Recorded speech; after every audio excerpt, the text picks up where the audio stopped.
bien, ce que je propose, c'est de commencer tranquillement, en attendant que tout le monde arrive un petit peu. On est sur la partie introductive, donc déjà, je vous souhaite à toutes et tous, la bienvenue sur ce webinaire qui, est, on doit le dire, le premier webinaire, le premier de la série, qu'on espère très longue de webinaires de nos experts, des experts du réseau, Flexter.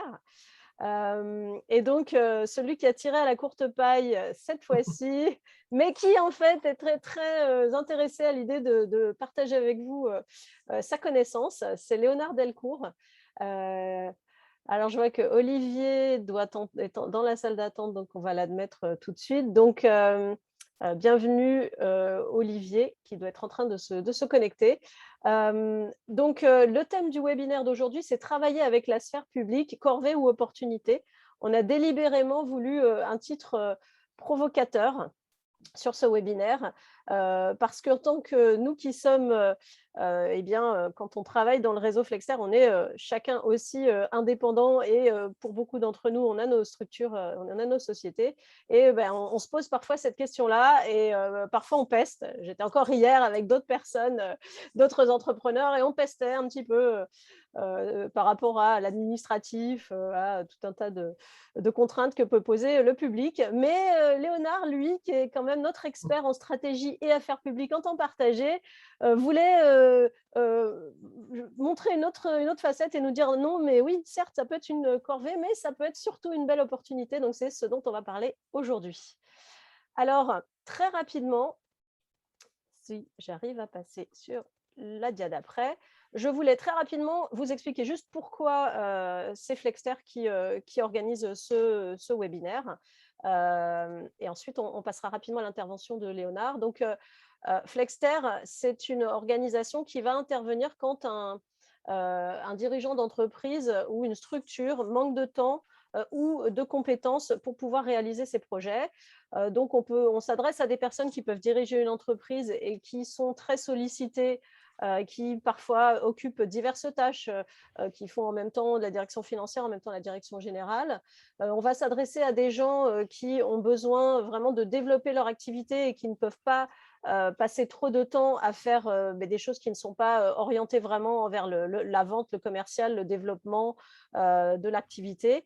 Donc, c'est vrai, comme je vous le disais, parfois le dirigeant est amené à avoir plusieurs casquettes et au bout d'un moment, il va exploser et il a aussi besoin de se reposer ou alors justement de prendre tout le temps dont il dispose pour développer son activité.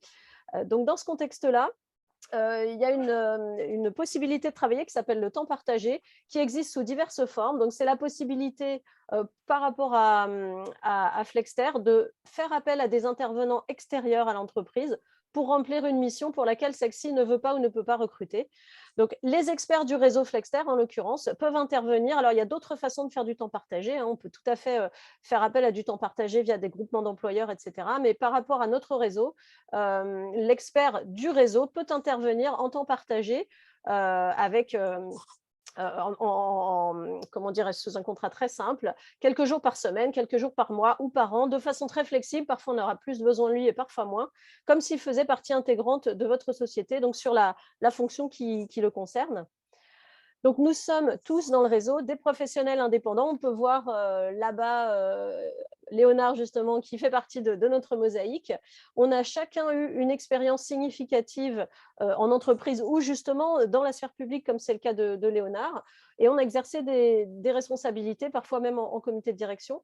Donc, c'est notre expérience, c'est notre expertise qui va nous permettre, quand on arrive chez un client, d'avoir ce supplément d'efficacité pour être capable de prendre les dossiers en charge très rapidement et aussi être capable de gérer des dossiers, je dirais, en continu, tout en n'étant pas présent à 100% dans l'entreprise. Donc, on a dans l'équipe des gens, des personnes, on est tous amenés à pouvoir intervenir très, très rapidement.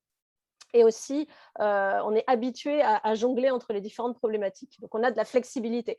Encore rapidement, on a de nombreuses compétences dans notre réseau. Ça, vous le retrouverez, on diffusera le replay par la suite, mais on a du marketing, par exemple, c'est mon cas, et communication, de la vente, de l'export, des directeurs financiers, directeurs juridiques, des systèmes d'information, direction des ressources humaines, direction diversité et inclusion en entreprise, industrielle, achat et supply chain, qualité, RSE et affaires publiques avec Léonard. Donc, on a différentes offres. Je ne vais pas les passer toutes en revue, mais l'idée, c'est de pouvoir soit vraiment être le directeur ressources humaines ou la directrice financière de l'entreprise de façon régulière, mais pas à temps plein. Mais on peut aussi proposer parfois des missions de conseil ponctuelles quand l'entreprise en a besoin. On peut proposer d'être vraiment en mission de transition pour remplacer quelqu'un, toujours en temps partagé pendant une période spécifique.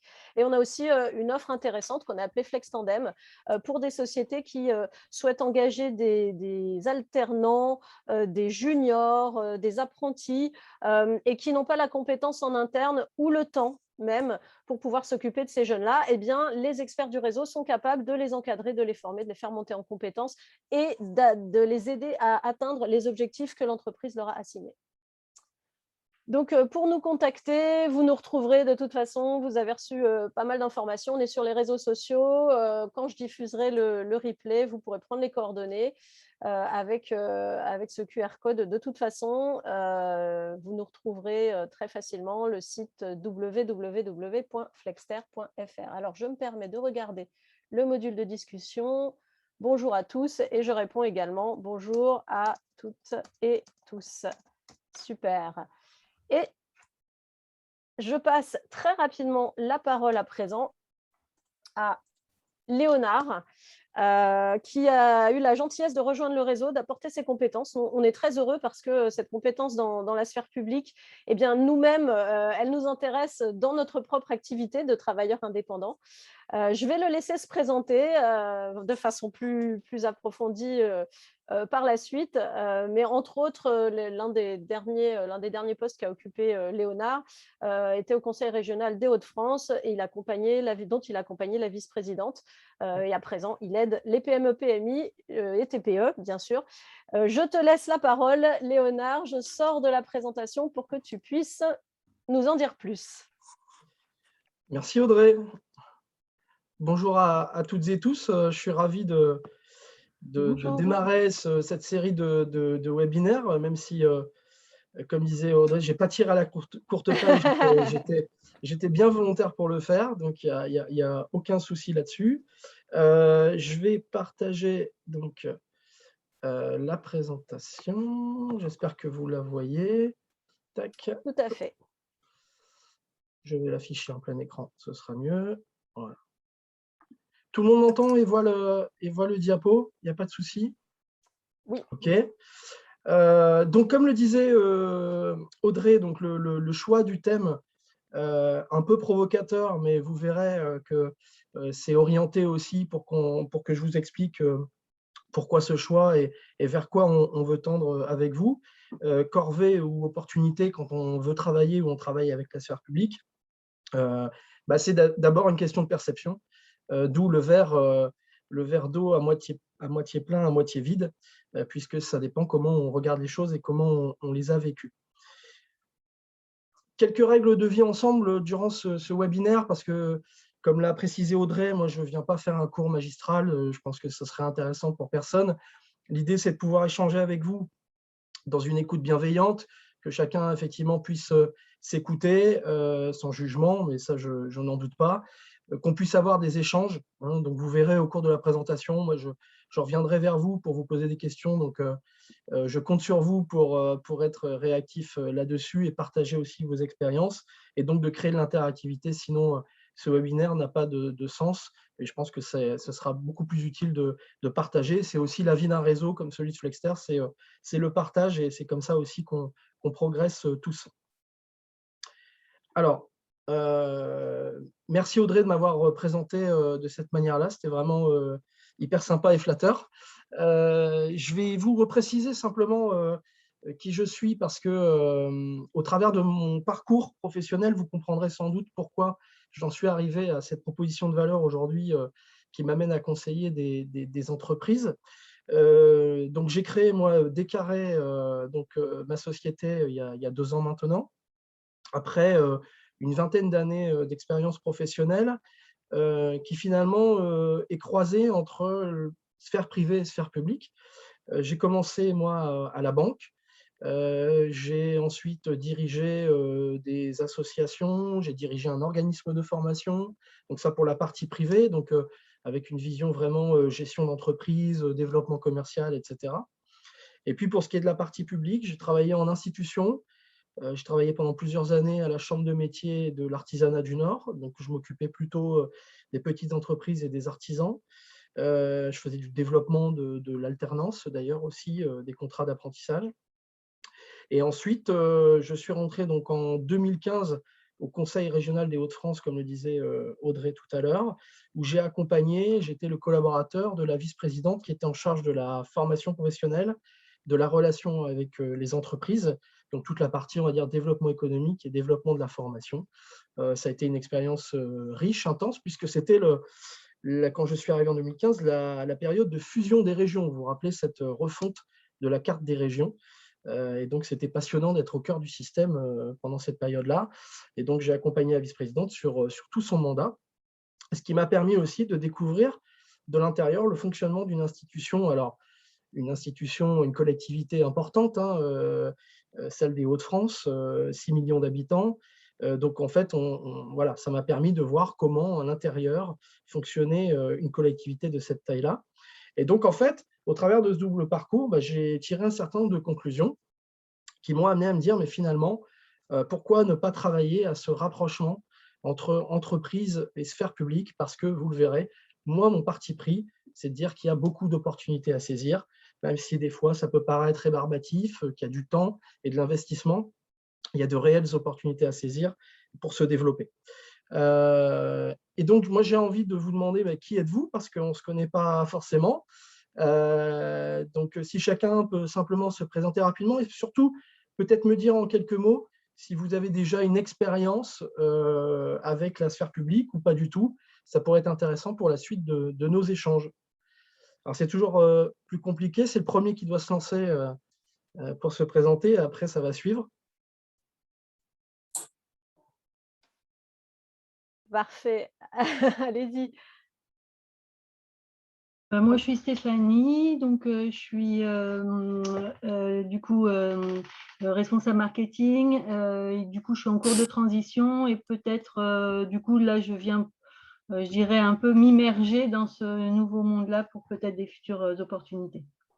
Très bien, merci. Ensuite. Bonjour, Thibaut, moi je dirige une PME en Auvergne qui transforme des céréales. Donc, pas mal d'échanges avec des collectivités sur différents sujets, subventions ou autres, mais ça m'intéresse d'approfondir un peu le sujet. D'accord, merci bienvenue. Thibaut. Bonjour. Bonjour Olivier. Alors, moi, je suis Olivier, je dirige une petite société qui travaille avec les agences régionales de santé et les conseils départementaux pour maintenir à domicile les personnes en perte d'autonomie. D'accord. Super. Donc déjà aussi une expérience avec la sphère publique. Ouais, enfin, ça fait 3 mois. Hein, Bienvenue. Bonjour. Bonjour. Eloric.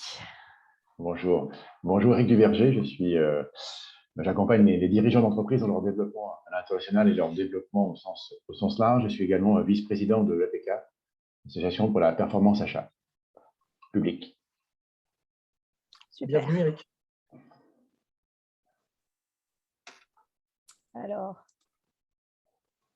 allez Mairead, tu peux tu peux te présenter. Bonjour, je suis directrice juridique à temps partagé. Je suis ravie de suivre ça pour effectivement le côté juridique. On est souvent aux côtés des opérationnels dans les relations avec les autorités publiques. Très bien. Bonjour, Yola. Allez-y. Oui, bonjour. En fait, je travaille dans la mode, j'ai une petite entreprise et je suis en train de développer un projet de réunir des créateurs, des jeunes créateurs et jeunes marques au sein de mon entreprise, dans la boutique et dans une boutique e-commerce. Super. Très bien. Bienvenue, Yola. Merci. Et Guy.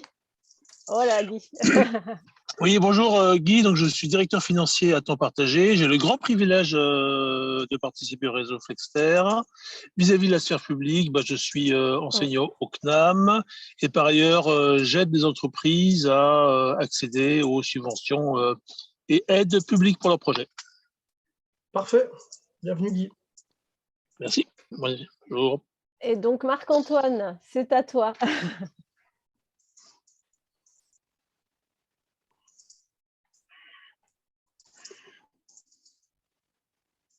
Ah, petit... On t'entend pas.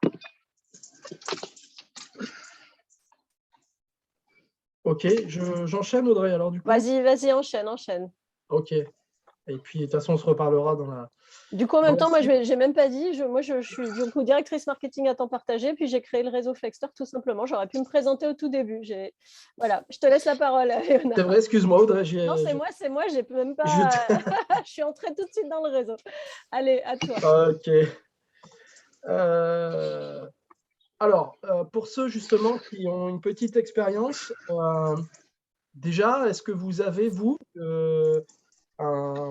un parti pris, ou en tout cas de votre expérience, est-ce que vous tirez le fait que ce soit une corvée ou une opportunité de travailler avec la sphère publique? Est-ce que vous avez déjà, vous, un retour là-dessus ou une vision là-dessus?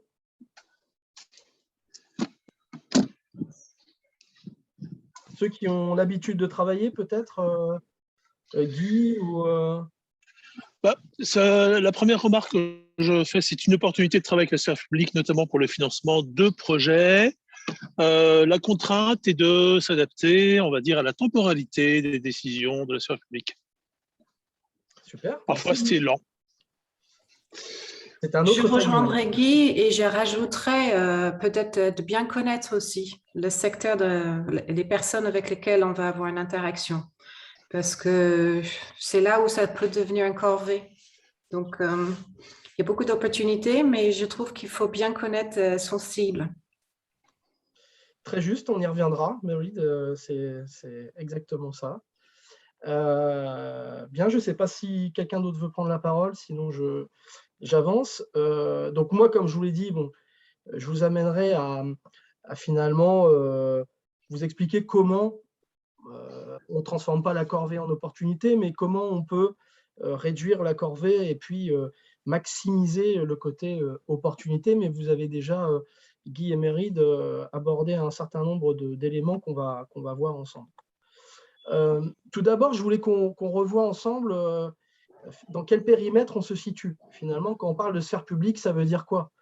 Parce que, et d'ailleurs c'est très intéressant, même si ce n'est pas le sujet aujourd'hui, si vous regardez de manière historique comment a évolué cette espèce de scission entre sphère publique et sphère privée, vous verrez que les évolutions, elles ont été aussi, je dirais, rythmées par les différents événements historiques qu'il y a pu y avoir. On avait démarré finalement avec la sphère privée qui était plutôt la bourgeoisie, on va dire, installée. Puis il y a eu la révolution qui est passée là-dessus. Et en fait, on a plutôt orienté la sphère publique, c'est l'État, et tout le reste, c'est la sphère privée. Et puis après, on est arrivé à une sphère publique qui est le bien commun, en tout cas, comment on décide du bien commun et qu'est-ce qu'on en fait.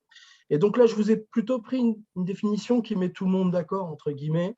La sphère publique, c'est ce qui est ouvert à tous, c'est ce qui est disponible et c'est ce qui est visible ou qu'on peut entendre par tous et pour tout le monde. Ça, c'est important, on y reviendra parce que c'est une définition alors, qui rassemble, je pense, beaucoup de monde, mais aussi qui dit ce qu'est la sphère publique et déjà peut-être fait poindre ce qui est une opportunité lorsqu'on travaille avec la sphère publique, le fait que ce soit ouvert et que ce soit un système ouvert. complexe aussi, Marie de l'évoquer, mais on peut aussi avoir accès facilement à de l'information et on y reviendra ensemble. Surtout, n'hésitez pas à lever la main si vous avez questions, commentaires au cours de la présentation, hein, il n'y a pas de souci. Donc, le périmètre de ce qu'on appelle sphère publique. J'ai essayé de serrer un peu le sujet finalement parce que sinon on peut partir un peu dans tous les sens. Globalement, sphère publique, qu'est-ce qu'on entend par sphère publique? Moi, j'ai essayé de résumer avec 3 items, mais je pense que vous serez assez d'accord sur ce regroupement-là. Il y a ce qu'on va désigner comme les collectivités locales et les collectivités territoriales. Je ne vais pas faire de quiz et je ne vais pas parier l'apéro avec vous parce qu'il est un peu tôt, mais il y a une différence entre collectivités locales et territoriales.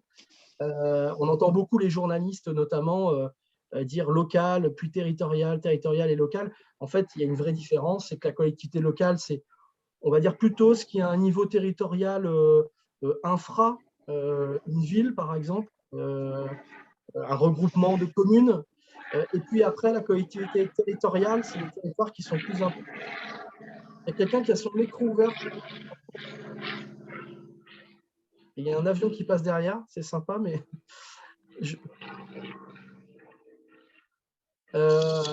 collectivité territoriale, donc il y a un territoire un peu plus important, une région par exemple, une métropole européenne, c'est une collectivité territoriale au sens voilà, où ça couvre un territoire un peu plus large.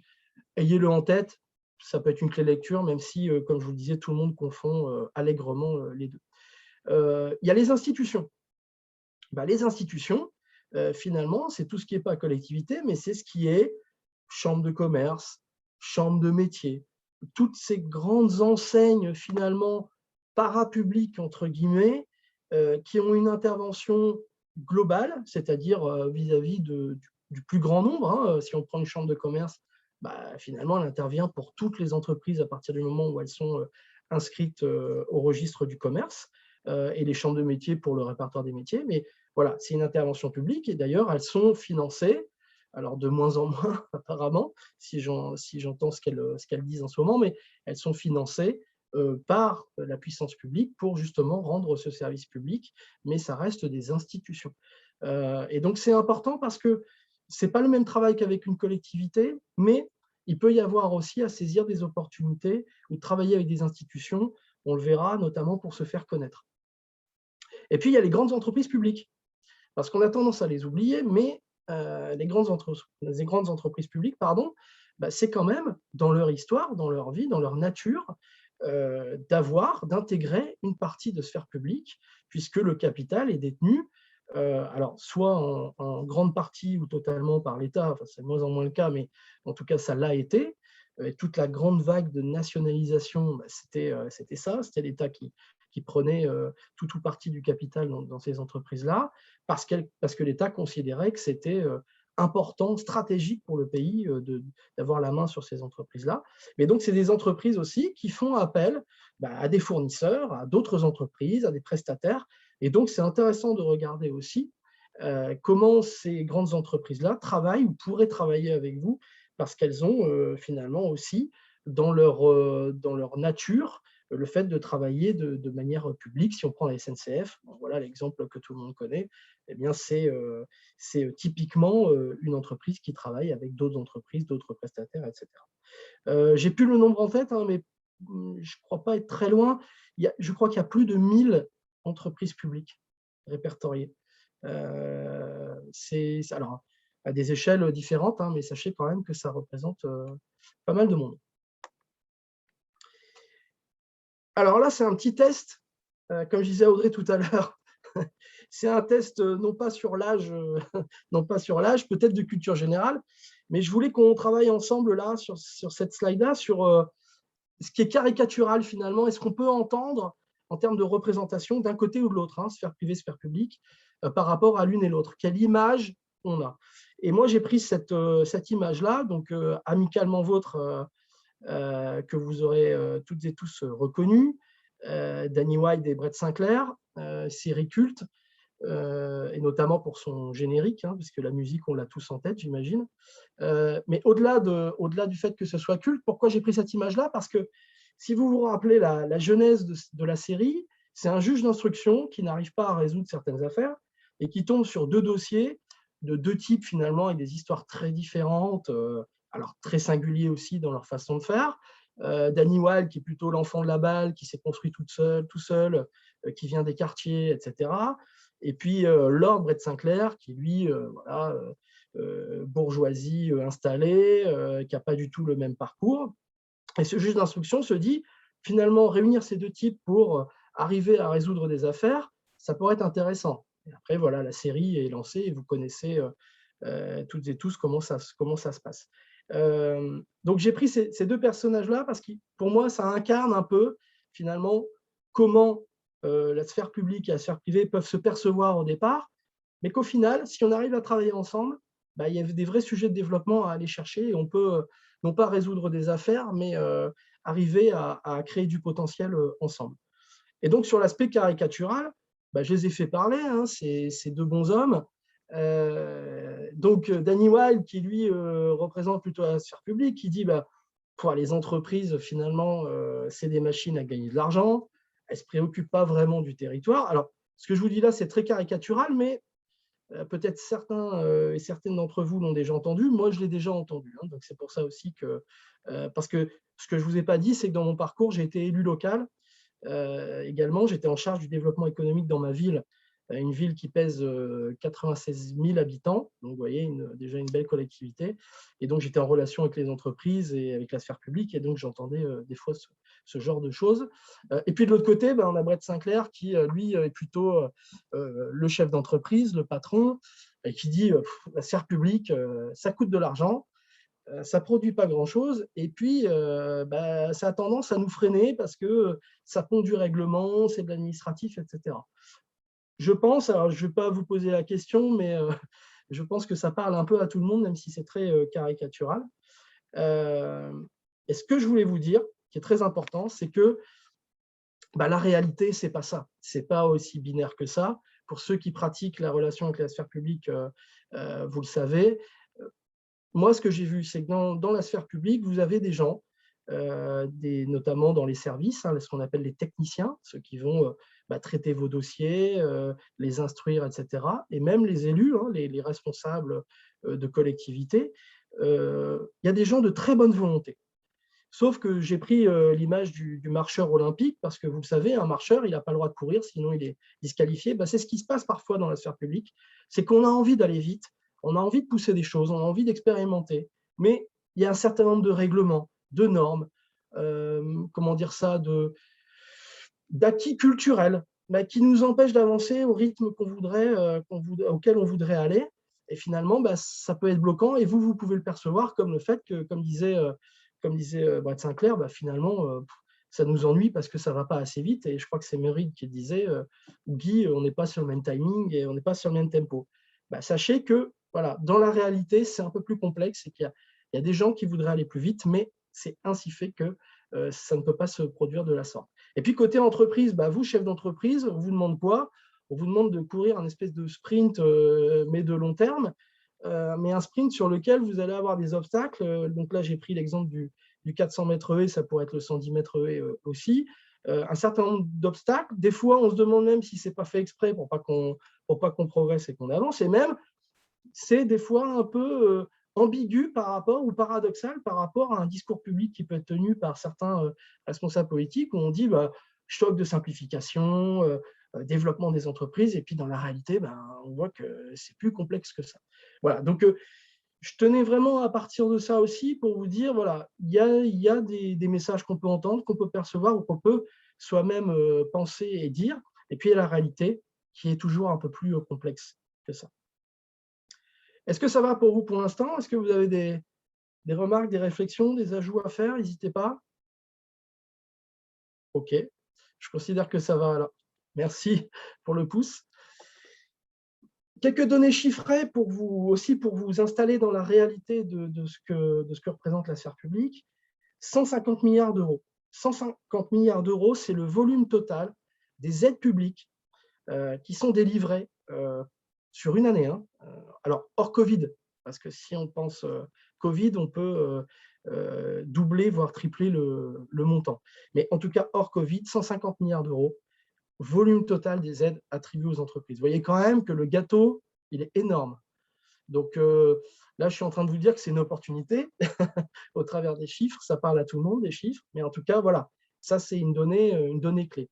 Autre donnée, puisque on a les aides, les subventions, etc., mais on a aussi les marchés publics, donc les appels d'offres. 87 milliards, plus de 87 milliards d'euros d'appels d'offres par an qui sont distribués par la puissance publique. Mais seulement 30% de ces 87 milliards vont aux PME françaises qui répondent donc à hauteur de, non pas de 30%, mais qui doivent répondre aux appels d'offres dans une plus large majorité, mais il n'y a que 30% qui accèdent au marché. Ça veut dire que les 70% autres, vous imaginez où ça va. Et donc là aussi, je suis en train de vous dire que peut-être qu'il y a à travailler le sujet lorsqu'on est une TPE, une PME, parce que il y a un gâteau qui est important et aujourd'hui, je trouve que la part qui revient aux PME n'est quand même pas énorme, alors que les PME et les TPE représentent l'énorme majorité du tissu économique français. Alors, je reviens vers vous et j'ai envie de vous poser la question, est-ce que vous, alors j'ai bien compris qu'il y en avait qui travaillaient avec la sphère publique, mais peut-être, est-ce que vous avez déjà sollicité et comment vous avez sollicité? Ça peut être intéressant de voir comment vous y êtes pris, parce que là, on va rentrer dans une partie où on va détailler peut-être un peu plus comment on peut faire de la sphère publique une opportunité. Donc, à vous la parole. Comment et pourquoi, comment vous avez sollicité la sphère publique et qu'est-ce que vous en tirez comme conclusion ou information?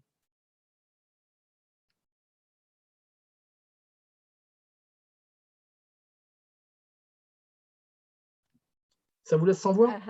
Alors là, ça laisse tout le monde sans voix. Si tu veux, moi, je peux commencer, Léonard. Moi, Vas-y, Audrey. on en avait parlé, j'ai travaillé presque 4 ans pour Plastic Omnium, qui est une société française, dans la division environnement qui commercialisait voilà, des conteneurs, entre autres choses, mais des conteneurs pour les déchets de toute taille et puis des services autour de ça. Donc nous, nos clients, c'était vraiment les services techniques des collectivités. Et on en avait parlé avant d'entrer dans cet univers-là. J'allais faire du marketing et je me disais, mais pourquoi il y a besoin de marketing et de commercial? En fait, je ne comprenais pas, puisque au quotidien, nous, on passait notre temps à répondre à des appels d'offres. D'ailleurs, j'avais même commencé dans le domaine des aires de jeu dans cette société. Pareil, un marché collectivité locale. Et donc, j'ai très vite compris l'importance d'aller sensibiliser les services techniques en amont à ces produits et à ces services, pour qu'ensuite, quand on présente son dossier d'appel d'offres, eh bien, déjà, le responsable qui sera en charge, qui fera partie de la commission d'appel d'offres, que déjà une partie d'entre eux sache qui on est et ce qu'on fait, parce que ça facilite une partie du parcours. Et ça, j'en avais absolument pas conscience avant. Donc, c'est pas pour faire un peu la pub de comment travailler avec le service public, mais avant, en étant dans le privé, en travaillant qu'avec le privé, j'en avais pas eu du tout conscience.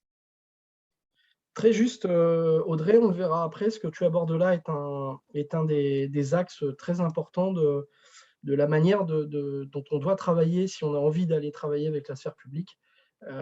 Ton propos est tout à fait pertinent là-dessus, parce qu'on le verra, c'est un travail un peu plus de fond et c'est un travail commercial. J'aime entendre prononcer ce mot-là lorsqu'on travaille avec la sphère publique. C'est un travail commercial qui est un peu particulier, mais c'est un vrai plan d'action commercial à mettre en œuvre. Une autre intervention ou on continue? Ouais, je vais dire quelques mots, je vais continuer après Audrey. Oui. Alors, j'ai passé plus de 10 ans à développer le business avec le secteur public. Oui. Donc, je confirme, ce n'est pas une corvée, c'est une opportunité pour une entreprise. Voilà. Par contre, ça demande effectivement une façon de travailler différente, des conditions d'accès spécifiques. Voilà. Donc, il faut pouvoir l'intégrer. Moi, j'ai commencé avec les EPIC, ce qui était plus facile parce que ça ressemble au privé. Voilà. Donc, c'était plus facile. Et puis après, on descend sur le secteur public, en ministère et collectivités territoriales. voilà, ça demande effectivement de l'organisation. Voilà, il faut apprendre, il faut former. Voilà, c'est des choses différentes. On ne travaille pas avec le privé et avec le public de la même façon. En tout cas, pas avec les mêmes règles de fonctionnement. Voilà. Moi, j'ai toujours effectivement développé des forces de vente multi-clients et pas réservé effectivement une force de vente au secteur public. En tout cas, par rapport aux produits qu'on vendait, c'était pas nécessaire. Mais voilà, ça demande de la formation, ça demande à intégrer cette activité-là au sein d'une entreprise. Voilà, peut-être des équipes, peut-être des profils aussi spécifiques pour pouvoir gérer ça. Il y a des règles, il faut comprendre comment ça fonctionne. Voilà, puis on n'a pas besoin on pense secteur public égale appel d'offres, faux, désolé. Enfin, je veux dire, aujourd'hui, les plafonds sont tellement hauts qu'il n'y a plus d'appel d'offres avec le secteur public. Hein. Ça fait déjà plus de 10 ans que les plafonds sont passés de 4 000 à 40 000. Donc, voilà, on peut effectivement déjà commencer à faire tout ça. Donc, il y a plein de choses. Il faut de la formation, il faut l'intégrer. Il ne faut pas partir comme ça. Et effectivement, pour un dirigeant d'entreprise, donc dans l'association dans laquelle je suis, notre objectif il est toujours d'accompagner les TPE et les PME à aller effectivement vers, voilà. Donc oui, il faut que le dirigeant d'entreprise comprenne qu'on ne va pas pouvoir gérer ça de la même façon que ses clients privés autour, c'est clair. Une fois qu'il l'a intégré, qu'il a compris ce qu'il fallait faire, où il fallait aller, il faut investir en temps, en formation, voilà, il faut intégrer ça dans les processus de l'entreprise. Après, ça roule, c'est parti, il faut démarrer. C'est un investissement, ça ne part pas dans le mois, comme le privé, hein, je veux dire, ça peut aller très vite. Le public, ça va prendre du temps, 3, 6, 12 mois. Voilà.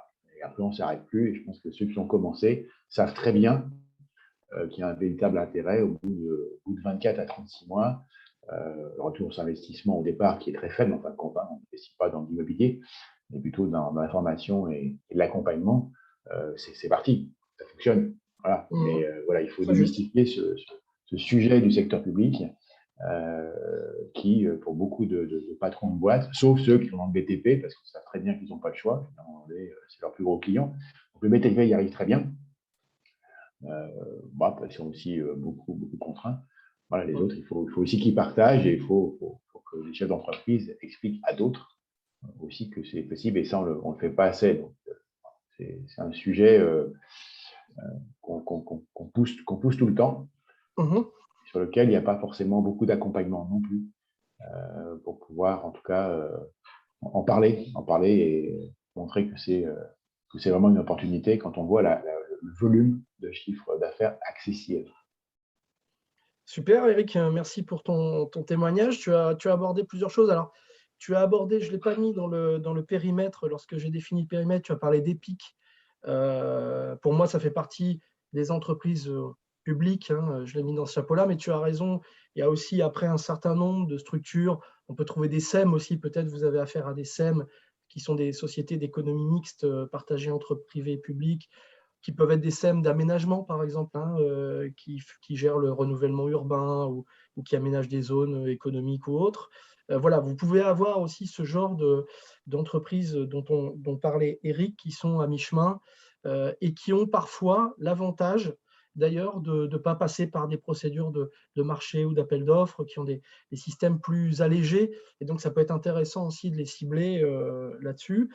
Et Eric, tu as évoqué effectivement le pourquoi, donc je te remercie, le pourquoi y aller et un peu le comment, et donc c'est là-dessus qu'on va rentrer, que je vous propose de rentrer maintenant. Avant ça, je vous livre mon analyse. Donc, je vous disais que de mon parcours, moi, j'ai un peu réfléchi, finalement, cogité à tout ça. Donc, le constat, vous le partagez, j'imagine, et vous avez donné quelques éléments les uns et les autres. C'est finalement, on ne se parle pas le même langage, monde de l'entreprise et sphère publique. Hein. Il y a une question du vocabulaire. Il y a une question, là, je vous ai parlé de SEM, Eric parle d'EPIC, etc. Voilà, il y a un vocabulaire, il y a une logorée finalement qui est très particulière, dans laquelle on peut très vite être perdu, je ne vous le cache pas, mais même quand on est à l'intérieur. Les acronymes, les façons d'aborder les sujets techniquement, etc., des fois, ça peut être très, très complexe. Donc, il y a cette question du langage et du vocabulaire. On n'est pas synchronisé, on n'est pas sur le même planning. Guy le disait tout à l'heure, ce n'est pas le même tempo. On a du mal, des fois, à y voir clair dans l'agenda de la sphère publique. Nous, on a besoin d'aller vite. Hein. Vous vous rappelez les coureurs de le 400 mètres haies tout à l'heure. Nous, on a besoin d'aller vite et puis finalement, bah, on se retrouve un peu freiné parce que l'agenda de la sphère publique n'est pas du tout le même. Par contre, on a les mêmes priorités. Une collectivité, alors, je fais une généralité, vous pouvez toujours trouver des exceptions, mais globalement, aujourd'hui, toutes les collectivités locales ou territoriales ont deux priorités, le développement économique, comme l'entreprise, se développer, arriver à faire grandir les entreprises et faire grandir l'activité, pour la création d'emplois. Si vous avez compris ça, vous avez déjà deux clés de lecture et deux arguments pour rentrer en contact avec la sphère publique. Mais c'était pour vous dire, à l'image de Amicalement Vôtre tout à l'heure, que ben voilà, on a un point de convergence avec la sphère publique, c'est ces deux thématiques-là, à mon sens. Deuxième analyse que je fais, c'est que de toute façon, un jour ou l'autre, de manière subie ou de manière proactive, vous aurez affaire à la sphère publique. Donc, sur le côté administratif, lourdeur, etc., mais aussi parce que, je ne sais pas, demain, et je vous le souhaite, vous vous développez, vous devez construire ou racheter un terrain, racheter un bâtiment, ben, il y a une chance sur deux que ce terrain ou ce bâtiment, il appartienne peut-être à une collectivité. Et donc, du coup, vous allez avoir affaire à la collectivité. Et que ce soit donc de manière subie ou parce qu'on en a envie, on va avoir affaire à la sphère publique. Donc, soit vous en faites, comme le disait Eric, une cible commerciale, et là, ça devient intéressant. Et là, il faut mettre en place la stratégie et le plan d'action pour y aller. Ou alors, vous allez avoir affaire à la sphère publique de manière comme ça, très ponctuelle. Mais même si c'est ponctuel, ça s'organise. Et puis, il y a certaines entreprises qui sont passées à côté de véritables… Moi, je considère qu'il y a énormément d'entreprises qui pourraient solliciter, qui pourraient avoir du financement, de la subvention, de l'aide, et qui, par méconnaissance des dispositifs, par manque de veille peut-être aussi, passent à côté. Et c'est dommage parce que ça peut faire un vrai effet levier lorsque vous avez un projet à développer en entreprise. L'aide, le soutien de la sphère publique, ça peut être un vrai coup de boost. Alors, comment on fait de la sphère publique une opportunité? Grande question. Moi, je vais aborder là avec vous quelques éléments. Bien sûr, ce n'est pas la complétude de ce qu'on peut faire, mais je vous prends des exemples. On a parlé des marchés publics et Eric, tu as tout à fait raison de le préciser. C'est qu'aujourd'hui, les appels d'offres sont beaucoup plus accessibles que ce que c'était auparavant. Le fait d'avoir relevé les plafonds, Eric, tu précisais les 40 000 euros, mais qu'est-ce que ça veut dire les 40 000 euros? C'est qu'en dessous de 40 000 euros, finalement, on ne passe pas par les fourches codines de l'appel d'offres classique. On est sur des procédures qui sont facilitées parce que, justement, la puissance publique a constaté que les PME et les TPE ne répondaient pas suffisamment aux appels d'offres. Donc, il y a eu tout ce travail de Small Business Act. Alors, excusez mon anglais, je suis un ch'ti, alors j'ai du mal à parler une autre langue que le ch'ti, mais c'est un peu ça, c'est-à-dire d'arriver à alléger les procédures pour faciliter l'accès. Les aides, les subventions, les financements, je viens d'en parler, mais je vous ai mis quelques appellations qu'on retrouve régulièrement dans la sphère publique, mais vous avez des appels à manifestation d'intérêt, vous avez des appels à projets. Donc, on n'est pas, comme le disait Eric, toujours sur de l'appel d'offres, on est sur des dispositifs qui permettent d'aller chercher du soutien financier sans passer forcément par des marchés publics. On a des délibérations cadres, on a des subventions dédiées. On sait que la collectivité a envie, je ne sais pas, de développer le sujet des circuits courts. Il va y avoir des délibérations cadres qui vont être votées. Et ça, ces délibérations cadres, et derrière, elles vont déclencher des formes de soutien, pas toujours financiers, mais ça peut être financier, comme ça peut être des soutiens en termes de communication ou de structuration d'une filière ou d'une entreprise. Puis moi, il y a une autre opportunité que je voulais aussi vous mettre en tête, c'est que travailler avec la sphère publique, c'est aussi un très bon levier pour développer sa notoriété, sa communication. Je prends un exemple tout bête. Moi, j'ai un client qui a réalisé des gros investissements, qui est un industriel. Et en fait, moi, je lui ai proposé d'organiser finalement une inauguration. Alors, il n'avait pas eu de soutien public pour son investissement, parce que je suis arrivé après, malheureusement, mais il avait donc réalisé cet investissement et on a organisé sur son territoire donc une inauguration des nouvelles machines qu'il avait achetées. Il y avait des impacts en termes de création d'emplois derrière. Et il a réussi à faire venir des élus du secteur, des décideurs de la sphère publique.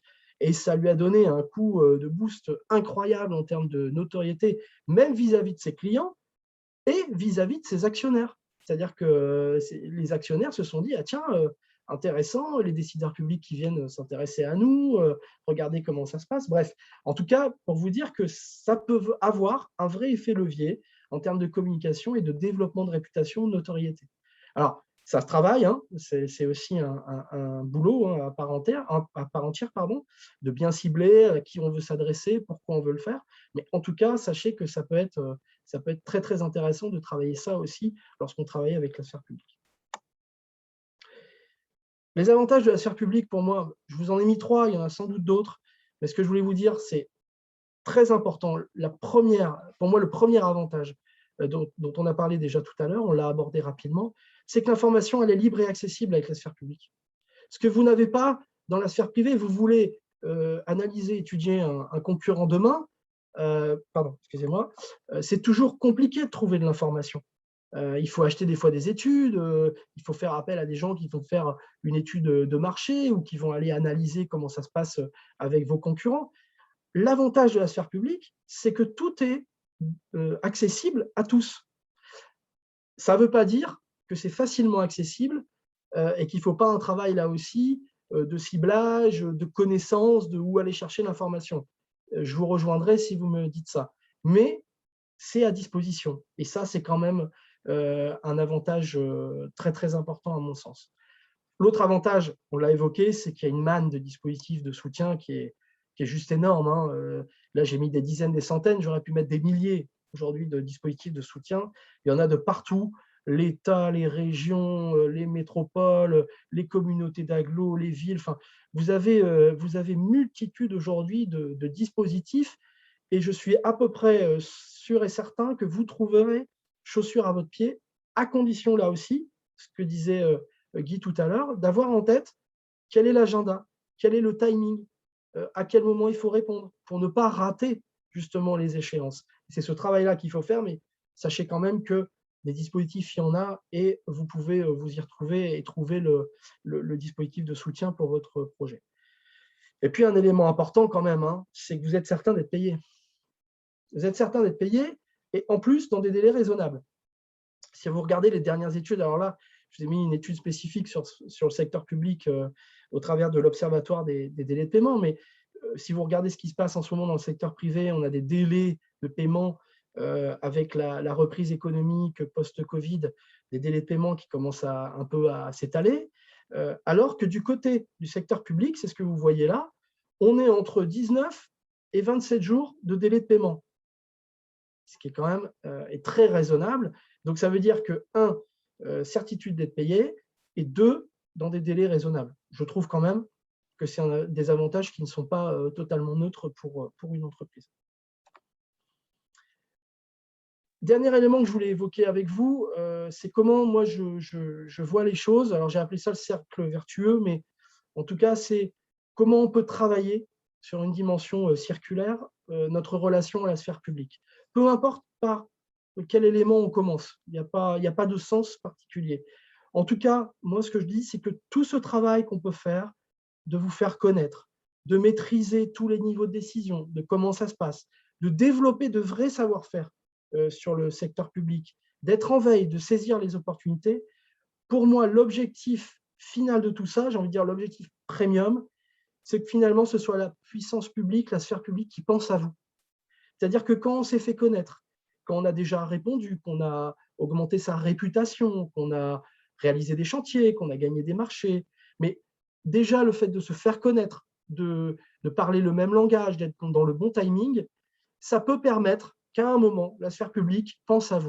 Moi, j'ai des entreprises aujourd'hui, on a travaillé justement au développement de leur notoriété vis-à-vis de la sphère publique, ils ont gagné comme ça quelques petits marchés par-ci, par-là.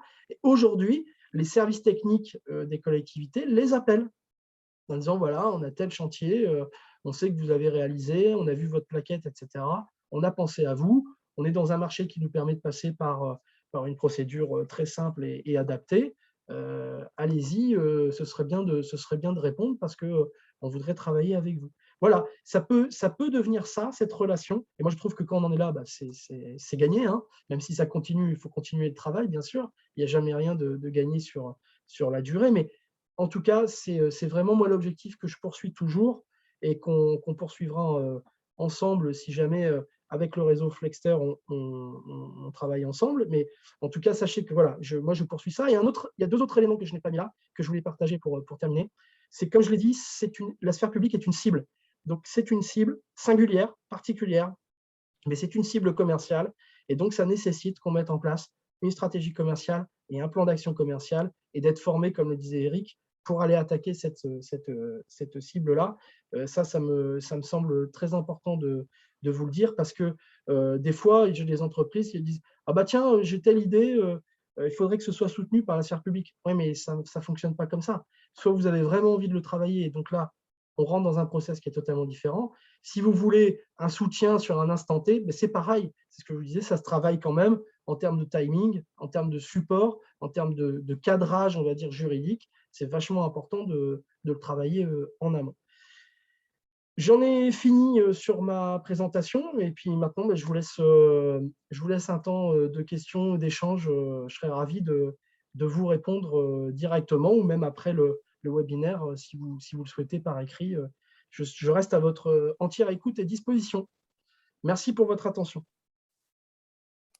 Alors, on avait Olivier, donc Léonard, on avait Olivier qui mentionnait dans les commentaires, pour une petite société, trouver le bon dispositif à solliciter est souvent une première barrière.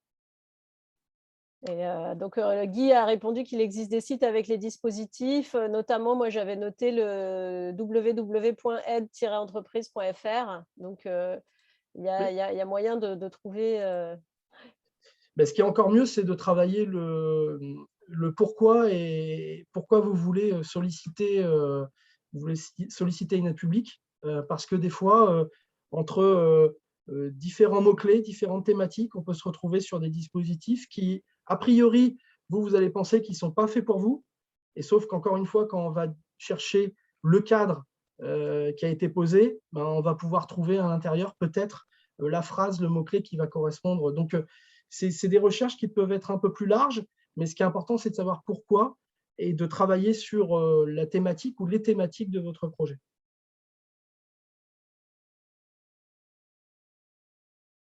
Et sachez, Olivier, par exemple, on en parlait juste avant avec Léonard, il y a des dispositifs des régions qui sont spécifiques.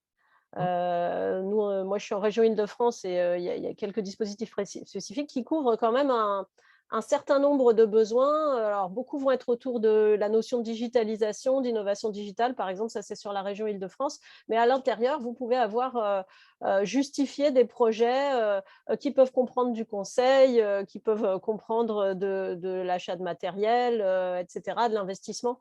Mais comme le dit Léonard, il faut être en amont de tout ça.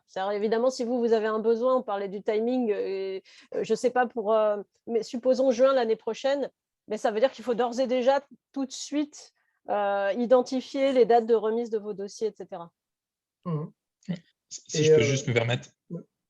Pardon. Bien sûr. J'étais un petit peu court dans ma question. Effectivement, il y a le site dont vous parliez qui permet d'y voir clair. Si je peux être un tout petit peu précis dans ma remarque, c'était sur le fait qu'en fait, d'une région à l'autre, c'est très, très différent et en termes de sémantique et en termes de dispositifs proprement dit. Et actuellement, moi, je travaille sur 4 régions. Et sur 4 régions, c'est pas le jour et la nuit, hein, il y a quand même quelques grands piliers qui sont identiques, mais à chaque fois, c'est du sur-mesure. Et donc, c'est pas impossible, c'est juste que ça consomme une énergie qui est assez importante. Oui, c'est très juste, Olivier. Ce que je disais, hein, c'est qu'il y a une manne de dispositifs assez importante, mais finalement, chaque collectivité, chaque périmètre de la sphère publique pose ces dispositifs sans réelle cohérence vis-à-vis des autres, mais parce que chaque collectivité est souveraine. Et donc, en fait, vous pouvez avoir des équipes de direction qui gèrent les collectivités, qui peuvent avoir des priorités qui ne sont pas… des fois, ça se joue même, c'est très bête, mais vous êtes limitrophe entre deux régions, vous allez travailler avec des clients de l'autre côté de la frontière et en fait, ça ne rentrera pas forcément dans le dispositif de la région sur laquelle vous êtes installé vous. Donc, c'est très désarçonnant, je suis assez d'accord avec vous. Mais par expérience, on y arrive parce que finalement, en recoupant, on retombe, enfin, je ne vais pas dire souvent, mais parfois sur des thématiques qui sont très communes, mais qui ne sont pas exprimées en termes de vocabulaire, vous avez raison de le dire, en termes de sémantique, de la même manière. Par contre, ce qui est vrai, c'est qu'il y a les dispositifs qui existent, qui sont donc les cadres qui sont posés, que vous allez retrouver dans les moteurs de recherche, notamment sur le site que vous a donné Audrey. Mais il y a aussi, et moi je travaille beaucoup comme ça, de la sollicitation, je vais dire, naturelle. C'est-à-dire que vous pouvez très bien solliciter une collectivité en disant « voilà mon projet, je regarde les cadres, ça ne rentre pas forcément. Par contre, voilà, j'aimerais qu'on puisse travailler ensemble et obtenir un soutien de la collectivité. » Il peut y avoir des collectivités, moi j'en connais, qui ont des dispositifs très larges.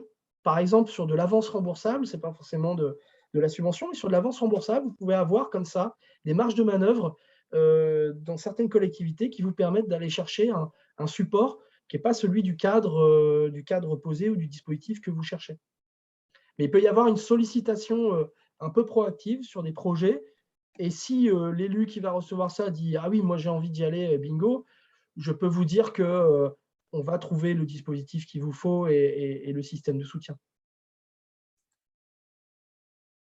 C'est parfait, merci. De rien. Eh bien, écoutez, il est 9h33, on a dépassé de 3 minutes. S'il n'y a plus de questions, de toute façon, n'hésitez pas à envoyer vos questions, contact@flexter.fr et tout sera transmis à Léonard pour qu'il puisse vous répondre. En attendant, un grand merci, Léonard, de ta présentation. Avec Qui était plaisir. très intéressante, qui moi-même m'a fait Merci. encore à plein de choses par rapport à notre activité. Merci à tous les participants et puis voilà, n'hésitez pas à nous suivre aussi sur LinkedIn, on envoie souvent plein d'informations et pour ne rien révéler déjà de notre prochaine intervention, on aura un thème autour du juridique et probablement, on est encore en confirmation, mais le mois prochain, on vous parlera probablement de tout ce qui est gestion des données. Voilà, la fameuse… Merci Léonard, merci Audrey. Merci à vous. Merci beaucoup. Au revoir, bonne journée. Bonne journée. Bonne journée Yola, bonne journée Olivier, bonne journée Marc-Antoine. Au revoir. Au revoir.